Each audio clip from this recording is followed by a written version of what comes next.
Ethan Carter had everything the world could offer: a vast empire, a mansion perched high on a hill, and the kind of wealth most people only dream of.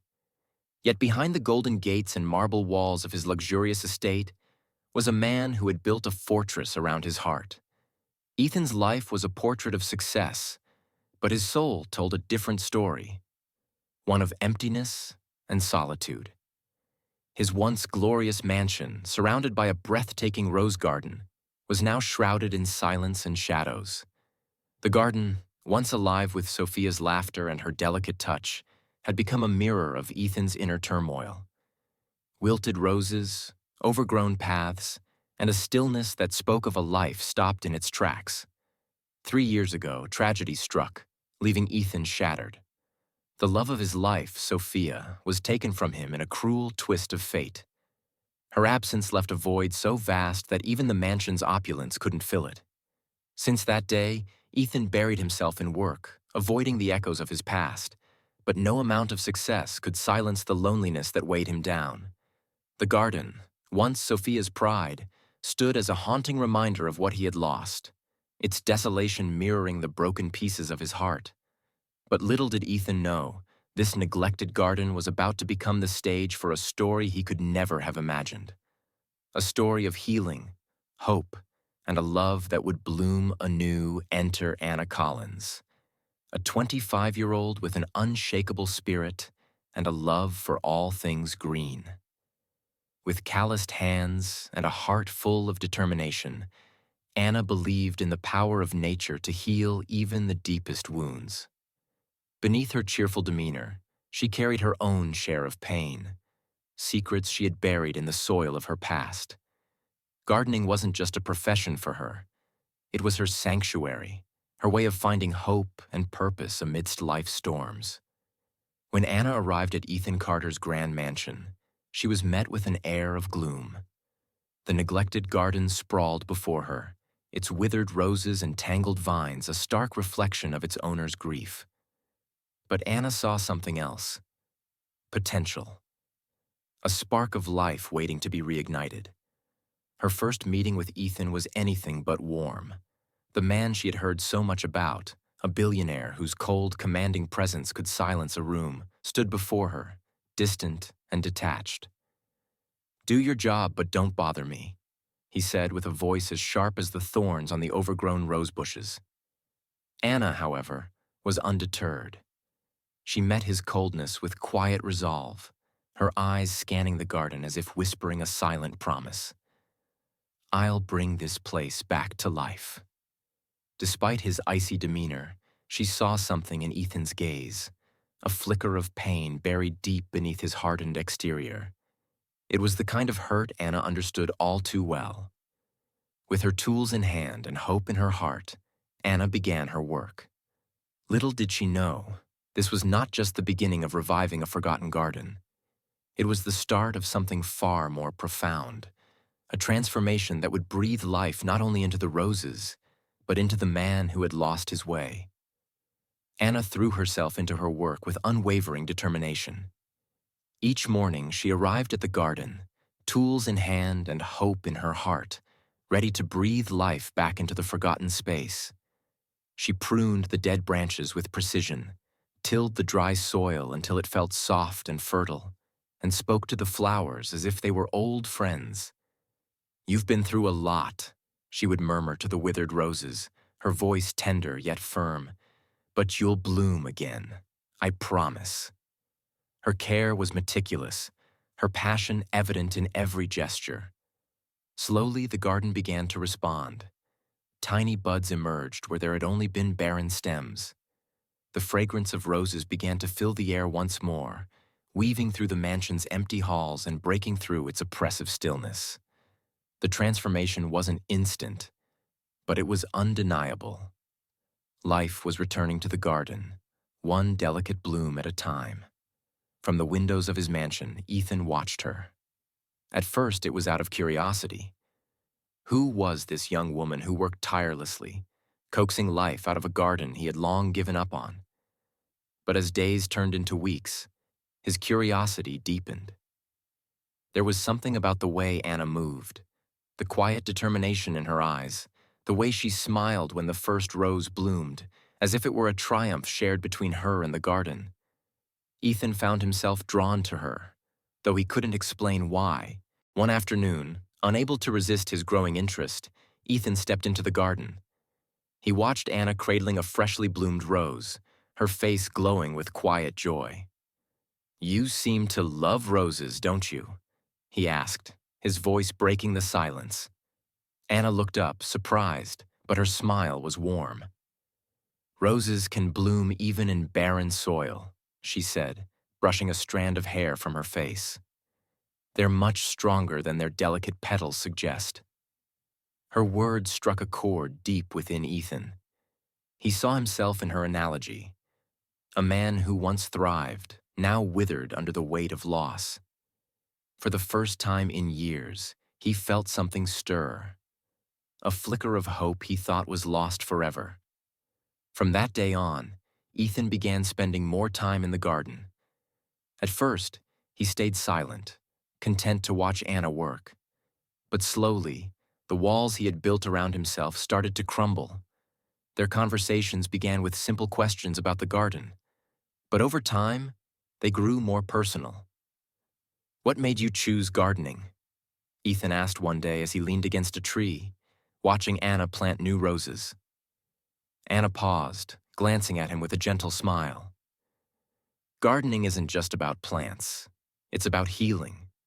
For the garden and for ourselves." Her voice softened.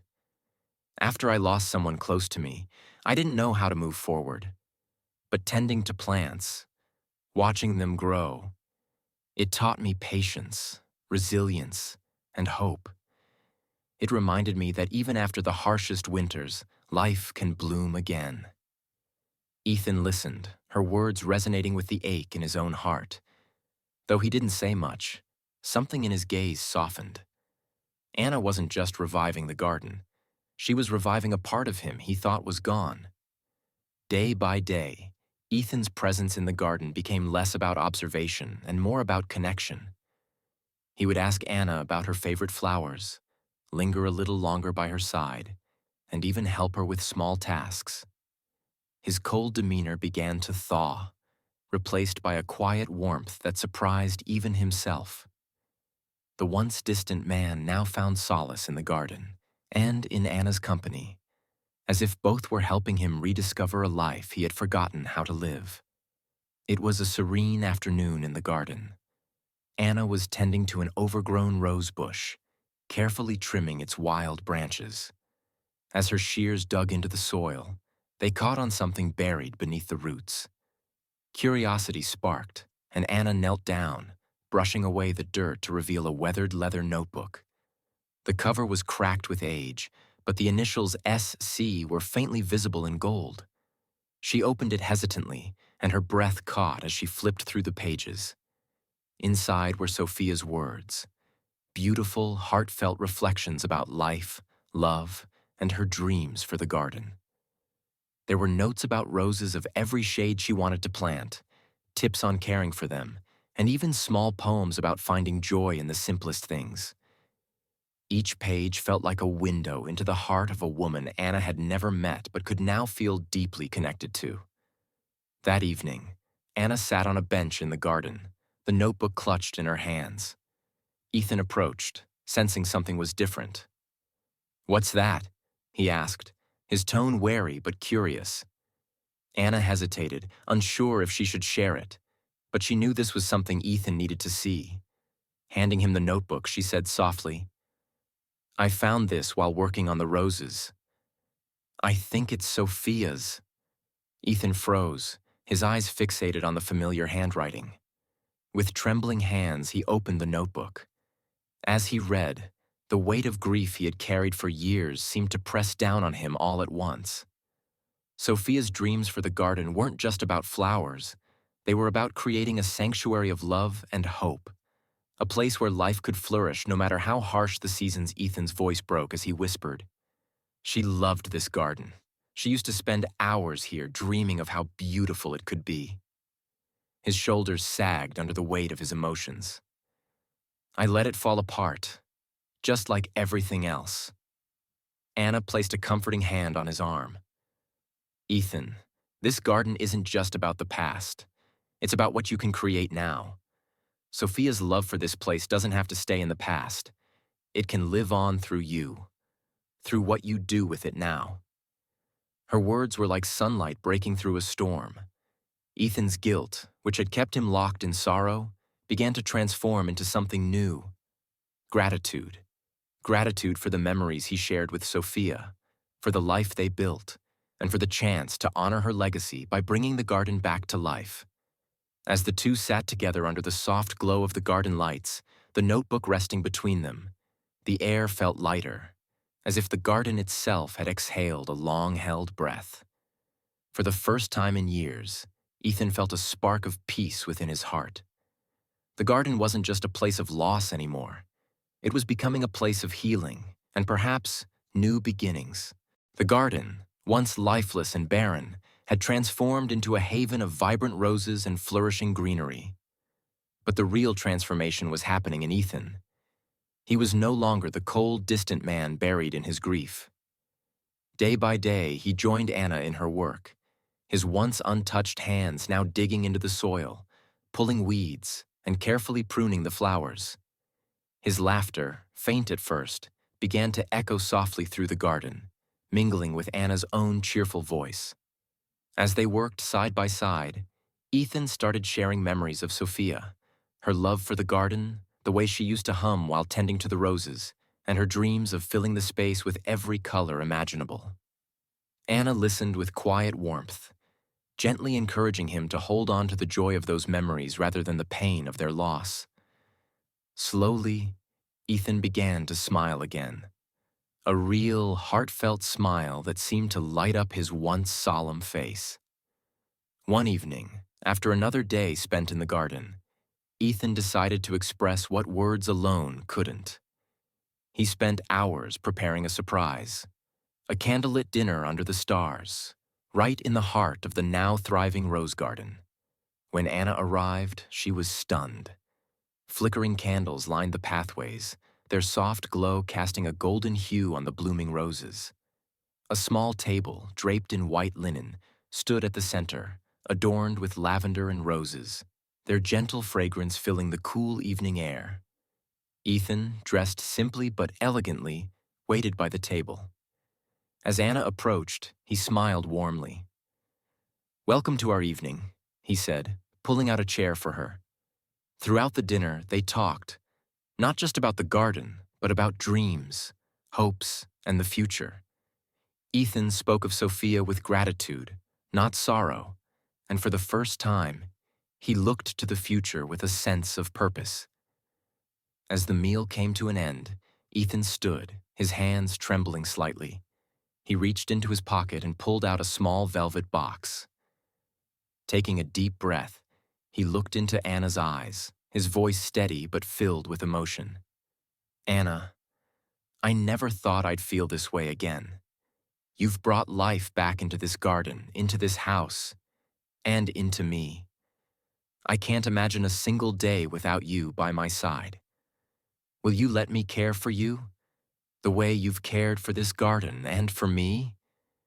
Tears shimmered in Anna's eyes as she nodded, her voice soft but firm. "Yes, Ethan, I will." The garden, now bathed in moonlight, bore witness to this tender moment, a promise of new beginnings, not just for the roses, but for their hearts as well. Months later, the garden became the setting for their wedding. It was a masterpiece of beauty and life, with roses in full bloom and soft lavender adding gentle hues of purple to the scene. As Anna walked down the petal-strewn aisle, dressed in a simple white gown, her eyes sparkled with happiness. Ethan, standing under an arch of roses, looked at her with a tenderness that spoke of all they had endured and overcome. Their vows were simple but profound, spoken in the place where their love had taken root. As the officiant declared them husband and wife, the garden erupted in applause and cheers from their loved ones. Ethan and Anna shared a kiss beneath the blooming roses, sealing a love that had transformed not just their lives but the space around them.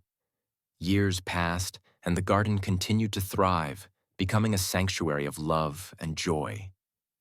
Ethan and Anna welcomed their daughter, Ella, whose laughter filled the air as she played among the flowers. The garden, once a symbol of loss, had become a place of life, renewal, and family. In the final scene, an older Ethan and Anna sit together on the same stone bench where their journey began, their hair streaked with silver. They watch as Ella, now grown, runs through the garden with her own daughter, her laughter echoing through the space. Ethan turns to Anna, his eyes filled with gratitude. "We've come full circle," he says softly. Anna leans into him, her smile warm and content. "And it's more beautiful than I ever imagined." The camera pans out, capturing the radiant garden in all its glory. Sunlight filtering through the roses, laughter filling the air, and love thriving in every corner. The story ends as a testament to the healing power of connection, resilience, and the beauty of new beginnings. As the story draws to a close, remember that love and hope can bloom in even the most barren soil, just like Ethan and Anna's journey shows us. If this story touched your heart, don't forget to like this video and subscribe to our channel for more inspiring tales like this one. Your support helps us create even more stories that bring light, love, and hope to your screens. Thank you for watching.